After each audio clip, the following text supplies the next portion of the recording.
அதே போல இந்த தீர்ப்பிலே இன்னொரு செய்தியும் சொல்லியிருக்காங்க. அதாவது மீதம் இருக்கக்கூடிய வழக்குகள்ல மேற்கொண்டு ஜாமீன் பெற வேண்டிய அவசியம் இல்லை என்கிற பட்சத்தில் உடனடியாக சவுக்கு சங்கர் அவர்களை விடுதலை செய்ய வேண்டும் அப்படிங்கிற மாதிரியான ஒரு உத்தரவையும் பிறப்பிச்சிருக்காங்க. ஆனா இன்னும் 2-3 பெண்டிங்ல இருக்குது. அதுல ஒண்ணு வந்து ஒரு 3 வாரத்துக்கு தள்ளி வச்சிருக்காங்க அப்படின்ற மாதிரியான செய்திகள்லாம் நம்ம கேள்விப்பட்டு இருக்கிறோம். அதை வந்து உச்சநீதிமன்றத்தை அணுகி அந்த 3 வாரம் அப்படிங்கறத இன்னும் முன்கூட்டியே முடிச்சுப்பாங்களா, எக்ஸாக்டா எத்தனை நாள் வெளிவர போறாரு அப்படின்னு நமக்கு தெரியல. அப்படின்னாலுமே மிக கூடிய விரைவில் அவர் வெளியே வந்துருவாரு அப்படின்ற மாதிரி தான் நம்மளுடைய இந்த நகர்வுகள் எல்லாம் வச்சு நம்மளால புரிஞ்சுக்க முடியுது. அனைவருக்கும் வணக்கம். தமிழ்ல வாசகம் எப்படி செந்தில்வேல் வச்ச மாதிரி இருக்குதா, தகர்ந்தது குண்டாஸ் தெரிக்க விட்ட நீதிபதி அப்படின்ற மாதிரி. ஆமாங்க, கிட்டத்தட்ட அப்படிதான் நடந்திருக்குது. இன்னைக்கு தீர்ப்பு வந்திருக்குது. நம்ம ஒரு 2 நாளைக்கு முன்னாடி ஒரு வீடியோ போட்டிருந்தோம் இல்லையா, சவுக்கு சங்கர் அவர்கள் மீதான அந்த குண்டர் சட்டத்தை ரத்து செய்ய கோரி அவருடைய தாயார் தொடர்ந்து அந்த மனுவுல நீதிபதி உயர் நீதிமன்றம் தன்னுடைய கருத்துக்களை தெரிவிச்சிருந்துச்சு. அதுல அரசாங்கங்களுக்கு ஒரு சாட்டை அடி கொடுத்துருந்துச்சு. அவங்களுடைய பல கேள்விகள் வந்து பாத்தீங்கன்னா இன்னைக்கு மட்டுமல்ல, இனி வரக்கூடிய காலங்கள்ல கூட இந்த மாதிரி ஊடகத்துல பேசுறவங்களுக்கு, கருத்து தெரிவிக்கிறவங்களுக்கு எதிராக குண்டர் சட்டம் பாய்ச்சப்படுவதை, தேவையில்லாம பாய்ச்சப்படுவது எல்லாத்துக்குமே கூட ஒரு பிரேக் அடிக்கிற மாதிரி தான் இருந்துச்சு அப்படின்னு சொல்லி நம்ம பேசியிருந்தோங்க. அதனுடைய எக்ஸ்டென்ஷனாக அவங்க என்ன பண்ணியிருந்தாங்கன்னா, அந்த தீர்ப்பை தேதி குறிப்பிடாம ஒத்தி வச்சிருந்தாங்க. ரொம்ப நாள் ஆகுமோ அப்படின்னு பார்த்தா 2 நாள்ல தீர்ப்பு கொடுத்துட்டாங்க. என்ன அப்படின்னா, சவுக்கு சங்கர் அவர்கள் மீது பாய்ச்சப்பட்டிருந்த அந்த குண்டர் தடுப்பு சட்டம் என்பது உடைந்து விட்டது, ரத்து செய்யப்படுகிறது அப்படின்னு தீர்ப்பு வந்துருச்சுங்க. அதுல சொல்லும் போது எக்ஸ்ட்ரா ஒரு பாயிண்ட் ஆட் பண்ணிருக்காரு நீதிபதி. அது படிச்சு பார்க்கறதுக்கே பாத்தீங்கன்னா அவ்வளவு சிறப்பா இருந்துச்சு. அந்த பாயிண்ட் என்னன்னு படிச்சு காட்டுறேன் பாருங்களேன். நீதிபதி சொன்னது, the state must keep its house in order to prevent criticism அப்படின்னு சொல்லி போட்டிருந்தாங்க. அதுக்கு என்ன பொருள் அப்படின்னா, அவங்க விமர்சிக்கிறாங்க, இவங்க விமர்சிக்கிறாங்க, அவங்க கேள்வி கேட்கறாங்க, இவங்க பேசுறாங்க அப்படின்னு புலம்பிட்டு இருக்காதீங்க. அப்படிலாம் விமர்சனம் வராத மாதிரி மாநிலத்தை நடத்துங்க, அரசாங்கத்தை நடத்துங்க. நீங்க சரியா நடத்துனீங்கன்னா உங்களுக்கு ஏன் விமர்சனம் வரப்போகுது அப்படின்னு சொல்லி ஒரு கேள்வியை நீதிபதி அவர்கள் கேட்டுட்டு தான் இந்த குண்டர் சட்டத்தை ரத்து செஞ்சிருக்காரு. ஏற்கனவே பாத்தீங்கன்னா நேத்து, அதாவது முந்தா நேத்து நடந்த அந்த வாதத்தின் போது அந்த அரசு வழக்கறிஞரை நோக்கி, அந்த காவல்துறையுடைய வழக்கறிஞரை நோக்கி நீதிபதி அவர்கள் கேட்ட சில பாயிண்ட்களை நம்ம சொல்லியிருந்தோம். அதுல 2 பாயிண்ட் நம்ம சொல்லாம விட்டுட்டோம். அதுல என்னன்னா மிஸ் பண்ணிட்டோம். அதுல அவர் சொல்லியிருந்தாரு, ஆமா சவுக்கு சங்கர் வந்து அவதூறு பரப்பிட்டாரு, இந்த தகவல் சொல்றாரு, அரசாங்கத்தை பத்தி தகவல் சொல்றாரு, அப்படி இப்படின்லாம் சொல்றீங்களே, அந்த தகவல்லாம் அவருக்கு எப்படி கிடைக்குது அப்படின்னு சொல்லி ஒரு கேள்வி கேட்டிருந்தாரு. அதற்கு வந்து இவர்களுடைய வழக்கறிஞர் என்ன சொன்னாங்கன்னா, அவருடைய சோர்ஸ் மூலமா தகவல் வருதுன்னு சொல்றாங்க அப்படின்னு சொல்லி அவர் வந்து பதில் சொல்ல, நீதிபதி வந்து சிம்பிளா ஒரு கேள்வி கேட்டிருக்காரு. சரி, அந்த சோர்ஸ்ன்றாங்களே, அந்த சோர்ஸ் யாரா இருப்பாங்க? இப்ப திமுக சார்ந்து ஒரு தகவல் சொல்றாரு அப்படின்னா, திமுகல இருந்து தானே யாரோ ஒருத்தர் அவருக்கு அந்த தகவலை கொடுத்திருக்க முடியும். அரசாங்கத்தை சார்ந்து ஒரு தகவல், ஒரு செய்தி அவர் வெளியிடுறாரு அப்படின்னா, அரசாங்கத்தில் இருக்கிற யாரோ ஒருத்தர் தானே அந்த சோர்ஸ் மூலமா தகவல் கொடுத்திருக்க முடியும். அதே போல இப்ப என்னை பத்தி யாராச்சும் ஒரு செய்தி, ஒரு அவதூறு அல்லது ஏதோ ஒண்ணு வெளியிடுறாங்க அப்படின்னா, என் கூட இருக்கிற என்னுடைய டிரைவரோ, என்னுடைய அசிஸ்டன்டோ, இவங்க தானே வந்து சோர்ஸா இருக்க முடியும். இப்படி சோர்ஸா இருக்கிறவங்களை யாருக்காச்சும் என்னைக்காச்சும் நீங்க வந்து கைது செய்யணும் அல்லது வந்து அவங்களை கண்டுபிடிக்கணும்ன்றதுல ஏதாச்சும் ஆர்வம் காட்டினீங்களா? பேசினவங்களை கைது பண்றீங்க, பேசினவங்க மேல குண்டர் சட்டம் போடணும்லாம் சொல்றீங்களே, உங்கள் கூடயே இருந்துகிட்டு செய்திகளை லீக் பண்ணிட்டு இருக்கிறாங்களே, அவங்கள நீங்க என்ன பண்ணீங்க? அவங்கள நீங்க தடுத்தீங்களா? அதை நீங்க தடுக்க, அந்த ஓட்டையை நீங்க அடைக்கிறத விட்டுட்டு இங்க நீங்க வந்து குண்டர் சட்டத்துல போட்டுட்டு இருக்கிறதுங்கிறது என்ன மாதிரியான பழக்கம் அப்படின்ற மாதிரிலாம் கேள்வி கேட்டிருந்தாரு.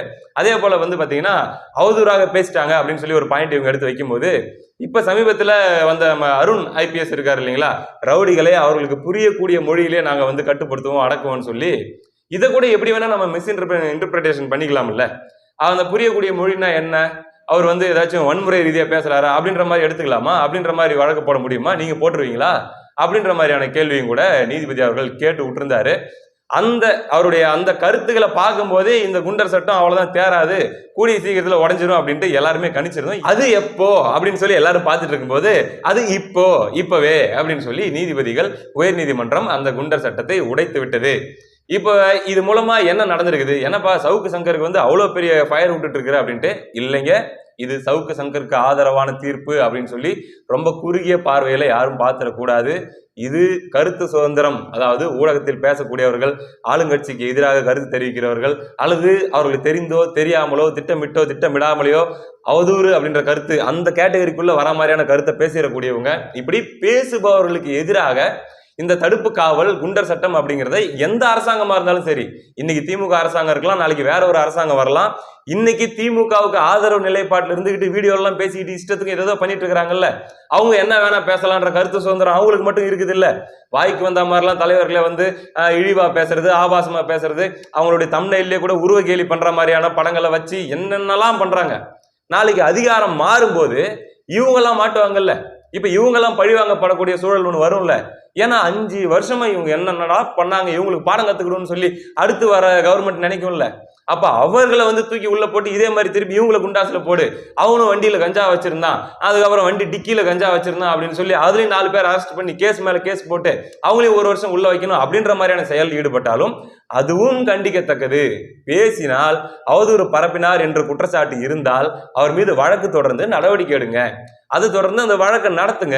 குற்றம் நிரூபிக்கப்பட்ட தண்டனை வாங்கி கொடுங்க. இதோட தான் இருக்கணும். அதை தாண்டி வந்து இது கொடும் குற்றவாளிகளுக்கு தொடர்ச்சியாக பெரிய பெரிய குற்றச்செயல்கள் ஈடுபடுறவங்களுக்கு அந்த அவங்க மேல பாய்ச்சப்படுகிற அந்த குண்டர் சட்டத்தை வந்து இப்படிலாம் வந்து கருத்து சொல்றவங்களுக்கு பேசுறவங்களுக்கு எல்லாம் நீங்க பாய்ச்சிட்டு இருக்க கூடாது அப்படின்னு சொல்லி எல்லாருக்குமான ஒரு தீர்ப்பாகத்தான் இந்த தீர்ப்பு அமைஞ்சிருக்குது. இது எதிர்காலத்தில் எனக்கும் பயன்படலாம். நாளைக்கு நீங்க ஒரு ஊடகத்துல வந்து பேட்டி கொடுத்தீங்கன்னா உங்களுக்கும் பயன்படுத்தலாம். ஊடகம் நடத்தக்கூடிய சித்தாந்தங்களுக்கு அப்பாற்பட்டு, கட்சிகளுக்கு அப்பாற்பட்டு இன்னைக்கு ஆட்டம் போட்டுட்டு இருக்கிற எல்லாருக்குமே கூட நாளைக்கு அவங்க அடங்குற சூழல் வரும்போது கூட அவர்களுக்கும் இது பயன்படலாம். அப்படியான ஒரு நல்ல நியாயமான தீர்ப்பை தான் நீதிபதிகள் கொடுத்திருக்கிறாங்க. இந்த சூழல்ல பாத்தீங்கன்னா இப்போ குண்டர் சட்டம் உடஞ்சிருச்சு அப்படின்னும் போது இன்னும் ஒரு சில வழக்குகள்ல ஒரே வழக்கு தான், ஆனா ஒரு சில பிரான்ச்சஸ், ஒரு சில நீதிமன்றங்கள்ல ஜாமீன் பெற வேண்டியது இருக்குது. அதெல்லாமே முடிஞ்சு கூடிய சீக்கிரம் அவர் வந்துடலாம் அப்படிங்கிற மாதிரியான ஒரு சூழல் இங்க உருவாயிட்டு இருக்குது. இதுல ஏற்கனவே பல பேர் பல கேள்விகள் எழுப்பியிருந்தாங்க. வெளியே வரும்போது அவர் என்னவா வருவாரு, வந்து பயங்கரமா திமுகவை பத்தி பேசுவாரா, இல்ல ரொம்ப அப்படியே அடக்கி வாசிக்கிற மாதிரியான ஒரு டோனுக்குள்ள போயிடுவாரா அப்படின்ற கேள்விகள்லாம் எழுந்துட்டு இருந்துச்சு. ஆனா அந்த கேள்விகளுக்கெல்லாம் சவுக்கு சங்கர் வந்து வெளியே வந்துதான் பதில் சொல்லணும் அப்படின்னு காத்துட்டு இருக்க தேவையில்லையோ அப்படின்ற மாதிரி தான் அவருடைய செயல்பாடுகள் தோணுதுங்க. ஏன்னா அவரை விசாரணைக்கு கூட்டிட்டு வரும்போது, மருத்துவ பரிசோதனைக்கு கூட்டிட்டு வரும்போது இந்த கேப்புகள் இருக்குது இல்ல, 1 நிமிஷம் கேப்பு, 1/2 நிமிஷம் கேப்புன்னு சொல்லி மைக்கு கொண்டு போய் அப்படி நீட்டிடுறாங்க இல்லையா பத்திரிகை நண்பர்கள், ஊடக நண்பர்கள். அந்த நேரத்துல அவர் உதிர்க்கக்கூடிய வார்த்தைகள், அந்த 10 செகண்ட்ல 20 செகண்ட்ல அவர் பேசக்கூடியது பாத்தீங்கன்னா எந்த இடத்துலயுமே அவர் வந்து திமுக கிட்ட காம்ப்ரமைஸ் ஆயிட்டு போலியோ, இன்னுமே கூட ரொம்ப ஸ்ட்ராங்கா ஸ்டபனா தான் இருக்காரோ அப்படிங்கிற மாதிரியான ஒரு பார்வையை தான் அவரே உள்ள இருந்து கிரியேட் பண்ண விரும்புறாரு. யாரும் வந்து நான் கன்வின்ஸ் ஆயிட்டேன், நான் வந்து காம்ப்ரமைஸ் ஆயிட்டேன் அப்படின்லாம் நம்பிடாதீங்க அப்படின்னு சொல்லி அவருடைய ஆதரவாளர்களுக்கு, அவருடைய ரசிகர்களுக்கு அவர் வந்து ரெஜிஸ்டர் பண்ண விரும்புறாரு. இப்ப நேத்து கூட பாத்தீங்கன்னா அவரை வந்து அழைச்சிக்கிட்டு வரும்போது அவர் சொன்ன வார்த்தை, திமுக அரசாங்கம் என்னை கண்டு அஞ்சுகிறது, என்னை பார்த்து பயப்படுறாங்க. அப்படி பயப்படுறதுனாலதான் இப்படி வழக்கு மேல வழக்கு போட்டு என்னை இப்ப உள்ள வச்சுக்கிட்டு வெளியே விடாம தடுத்து வச்சுட்டு இருக்கிறாங்க. உதயநிதி தான் இதுக்கெல்லாம் காரணம், அவங்க என்னை கண்டு அஞ்சுகிறார்கள் அப்படின்னு சொல்லி அவர் வெளிப்படையாக அப்பப்ப பேசிட்டு போயிட்டு இருக்கிறாரு. அப்படி இவ்வளவு கெடிபிடிகளுக்கு மத்தியில, இவ்வளவு நெருக்கடிகளுக்கு மத்தியில கிடைக்கிற அந்த 10 செகண்ட்லயே இப்படி பேசிட்டு போறாரு அப்படின்னா நாளைக்கு வெளியே வந்தாருன்னா நிச்சயமாக மிக கடுமையான திமுக எதிர்ப்பு, மிக கடுமையான திமுக எதிரான கருத்துகள் அப்படின்றதுதான் சவுக்கு சங்கர் தரப்புல இருக்கும். அந்த மாதிரியான ஒரு மனநிலையில மைண்ட் செட்ல தான் அவர் வெளியே வருவாரு அப்படின்ற மாதிரியான எதிர்பார்ப்புகள்லாம் அவருடைய ஆதரவாளர்கள் மத்தியில எழுந்திருக்குது. அவர் வந்து எப்படி செயல்பட போறாரு அப்படின்றதெல்லாமே கூட நம்ம அப்புறம் பார்ப்போம். ஆனா இந்த தீர்ப்பு என்பது உண்மையிலேயே வரவேற்கத்தக்க ரொம்ப ஒரு நியாயமான எல்லாருக்குமான ஒரு தீர்ப்புங்க. பாத்தீங்கன்னா கடந்த முறை சில ஆண்டுகளுக்கு முன், ஓரிரு ஆண்டுகளுக்கு முன்னாடி கிஷோர் கே சுவாமி அவர்கள், அவரும் வந்து குண்டர் தடுப்பு சட்டத்துல கைது செய்யப்பட்டு உள்ள வச்சிருந்தாங்க. அவர் வெளியே வர்றதுக்கெல்லாம் கிட்டத்தட்ட பாத்தீங்கன்னா 7 மாசம் ஆயிடுச்சு. அந்த குண்டர் சட்டம் உடையறதுக்கு வந்து 7 மாசம் கழிச்சுதான் அவர் வெளியே வந்தாரு. ஆனா சவுக்கு சங்கர் அவர்களுக்கு கிட்டத்தட்ட 3 மாசத்திலே அதுக்கான ரிலீஃப்ன்றது கிடைச்சிருக்குது. அப்போ கம்பேரிட்டிவ்லி நீதிமன்றங்கள் இந்த ஒரு விஷயத்த கொஞ்சம் சீரியஸா பார்க்க ஆரம்பிச்சிருக்கிறாங்க. கொஞ்சம் கொஞ்சமா இல்ல ரொம்ப ஓவரா போயிட்டு இருக்குது. ஏன்னா உச்ச நீதிமன்றத்துக்கெல்லாம் இது போச்சுன்னா வந்து சிரிச்சு போடுவாங்க அப்படின்ற மாதிரிலாம் சொல்றாங்க சட்டம் தெரிஞ்சவர்கள். இதுக்கு தான் நாங்க குண்டாஸ் போட்டுக்கிறோம்னு சொல்லி கொண்டு போய் நிறுத்தினாங்கன்னா உச்ச நீதிபதிகள் எல்லாம் சிரிச்சு விட்டுருவாங்க. அப்படிதான் இவங்க வந்து போட்டுட்டு இருக்கிற குண்டாஸ் எல்லாம் இருக்குது, ரொம்ப தவறாக பயன்படுத்தப்படுது அப்படின்ற ஒரு பார்வை இருக்குது. அதே போல பாத்தீங்கன்னா ஆங்கிலேயருடைய ஆட்சி காலத்துல கொண்டு வரப்பட்ட அந்த தடுப்பு சட்டம் அப்படிங்கிற அந்த ஒரு கொடிய சட்டத்தை வந்து நீங்க இப்போ உட்காந்துக்கிட்டு பேசுறவங்களுக்கு எல்லாம் பயன்படுத்திட்டு இருக்கிறீங்களான்னு சொல்லி நீதிபதி அவர்கள் படக்குன்னு ஒரு கொட்டு வேற வச்சு விட்டுருந்தாரு. இப்படியாக என்னென்னமோ நம்மளை சுத்தி இருக்கிற இந்த அரசாங்கம், காவல்துறை, இன்னைக்கு இருக்கிற ஊடகங்கள், இவங்க எல்லாருமே வேற விதமான ஒரு அஜெண்டாவை செட் பண்ணி வேற மாதிரி ஒரு டியூன் பண்ணி, இல்லப்பா இனிமே அடங்கி ஒடுங்கி தான் இருந்தாகணும், பேசினா அவ்வளவுதான், சோலி முடிஞ்சிடும், அவ்வளவுதான், கெரியரே முடிஞ்சிடும், எத்தனை வருஷம் ஆகும்னு தெரியாது, இப்படியான ஒரு அச்சுறுத்தல்களை உருவாக்கிட்டு வந்த, அது நேரடியாகவோ மறைமுகமாகவோ உருவாகி வந்து அந்த சைக்காலஜிக்குள்ள எல்லாரும் போயிட்டு எதுக்கு வம்பு, அமைதியா இருந்துக்கலாம் அப்படின்ற ஒரு மனநிலைக்குள்ள போயிட்டு இருந்த இந்த நேரத்துல இல்ல, பேசக்கூடியவர்கள் தைரியமா பேசலாம், கருத்து தெரிவிக்கக்கூடியவங்க தைரியமா கருத்து தெரிவிக்கலாம் அப்படின்றதுக்கான ஒரு சின்ன ஹோப்பை வந்து நீதிபதி அவர்கள் கொடுத்திருக்காங்க.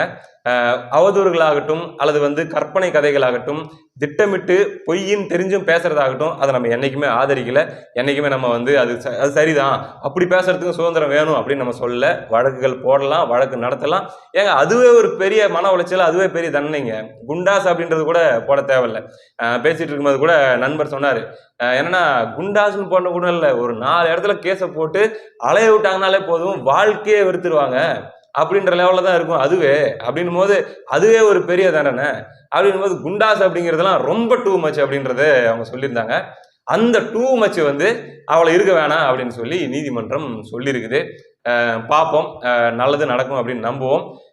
தொடர்ச்சியாக அடுத்தடுத்து இந்த முழு தீர்ப்பு என்னென்னலாம் சொல்லியிருக்காங்க, இதனுடைய வடிவம் என்ன, அடுத்து இந்த கேஸ் எந்த மாதிரிலாம் மூவ் ஆகுது அப்படிங்கிறதெல்லாம் நம்ம அடுத்தடுத்த காணொலிகளில் விவாதிப்போம். அடுத்த காணொலியில் சந்திப்போம். நன்றி.